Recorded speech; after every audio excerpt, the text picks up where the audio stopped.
Hey, Roger Martin from Billings, Montana. Boy, Candice Owens here. She really gets after him, but she's got a very good point.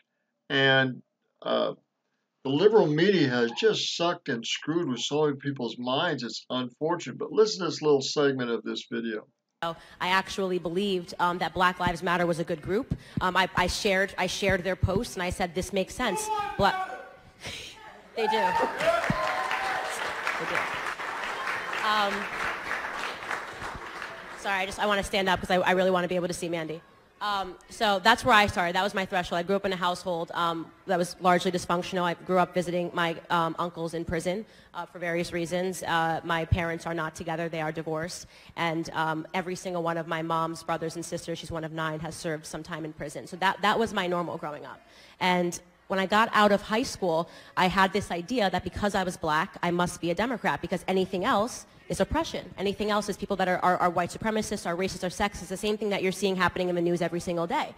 What I ended up discovering, I was actually, after spending, I had $100,000 in student loan debt, and I didn't finish with the degree because my loan got declined in my senior year, and my family just couldn't afford it to put me through school. So what I ended up doing was keeping my head under the ground and working really hard in New York until I could pay down my student loans, and I wanted to launch a company. When I started working on that piece of technology, it was early 2016. And what I discovered while doing that was that the Democrats were spending money, that they were launching a campaign on Twitter where they were pretending that they were real Twitter accounts. So let's say you work for Black Lives Matter, but I'm a troll account, but I put in my heading that I support Trump 45, right? And I'm so-and-so from Mississippi with 2 kids. They were troll accounts that were being run by white liberals, and they would go to the Black Lives Matter chapter and they would say, die, die, die, nigger, or they would find a woman and they'd say, I'm going to rape you and kill you. So that was my aha moment where I realized that racism was actually a theme that was meant to keep black people enslaved, right? I realized, wait a second, people that are pretending to protect us are actually creating and perpetuating. It wasn't Russian bots. It was a funded. Okay, yeah, sorry. You're right. Okay, you're right. Okay. You're right. So when I understood that, yeah. Okay. So Mandy, just to get back to the point and focus the discussion, and I would appreciate if no one shouted. When I realized that I saw that these accounts were fake and that they were going around attacking black people to create this narrative that Trump was a racist, a sexist, a misogynist. It was my aha moment. So I started to question everything and say, wow, how many times have I so easily bought into the idea that something was racist before examining? That's the thing. They get you so emotionally stirred up with this hate and this anger that you think they're right. And the fact is, you haven't researched it, you haven't looked at it, you don't know. But they're not going on intelligence. They're going on emotional, negative emotional hate and drive. Anything. So as I started the pursuit of knowledge, which was going to things I would never read, Breitbart, I thought that was a white nationalist publication. My Bible was CNN. At the time when I was reading this, the main editor was Milo Yiannopoulos, and if you Google him, it will tell you that he is a white supremacist. For those of you that don't know this, he's married to a black man. He's married to a black dude. He's married to a black man. Okay. So Mandy, just to stay with me because they're going to do what they're going to do. That's a very weird thing to call somebody a white supremacist that is married to a black man. He's gay and he's married to a black man. So at the end of the day, I had to say, Now, they could have called him a lot of things. They could have said they disagree with his ideas. They could have said this or that, but they were sticking this label so that I would never read what he was saying or what he was doing. As I journeyed on and kept seeing that, I saw this everywhere, and I started to understand the publications that I once trusted, like the Washington Post and CNN, were lying about people that were just trying to come out and speak about different ideas, okay? It's the exact same thing now that Charlie Kirk's brand has grown. If you read anything about him, it tells you he's a white supremacist. I just had an article written about me yesterday. Now that you know my background and where I came up, in the environment that I came up in, So there's Charlie Kirk, I think. I've seen him before. I've got his name right. Just a second.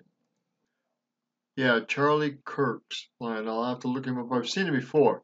But they're trying to keep and suppress freedom of speech down instead of opening up freedom of expression and speech and really getting to the truth that matters. They're trying to manipulate and control what people think and feel and what they do. You got to understand that you're being played by major media networks, CNN, Washington Post, other places. Times, it's unreal.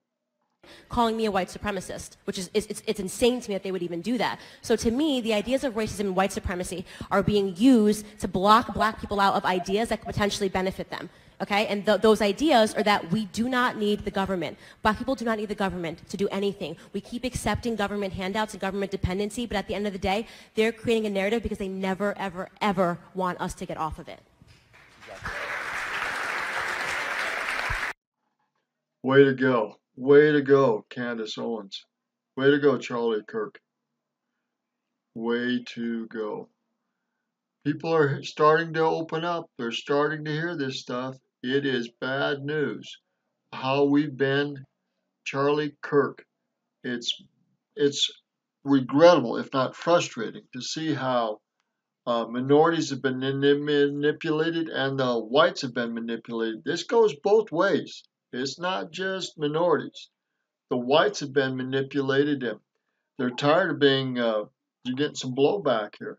They're finding that they can't get jobs that minorities can get. They're playing the race card on both sides.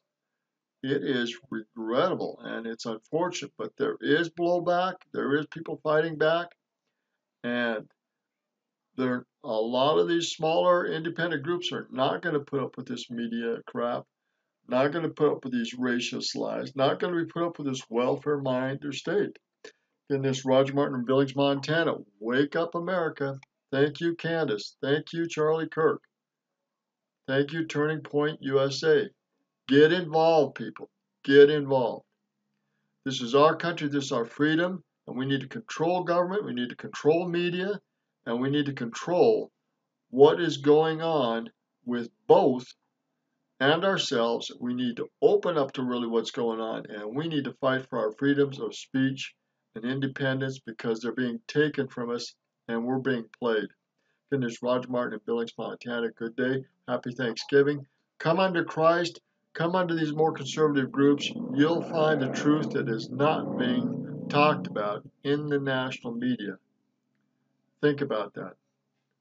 And they've been doing this ever since the First World War, if not before, but really stepped up the game after the Second World War and after the Vietnam War. Again, good day. Happy Thanksgiving. Hope you're with your families and friends. Share and talk about the freedoms that we enjoy. Get out and do something, get involved, and make a difference in your family's lives, your community's lives, and our national lives.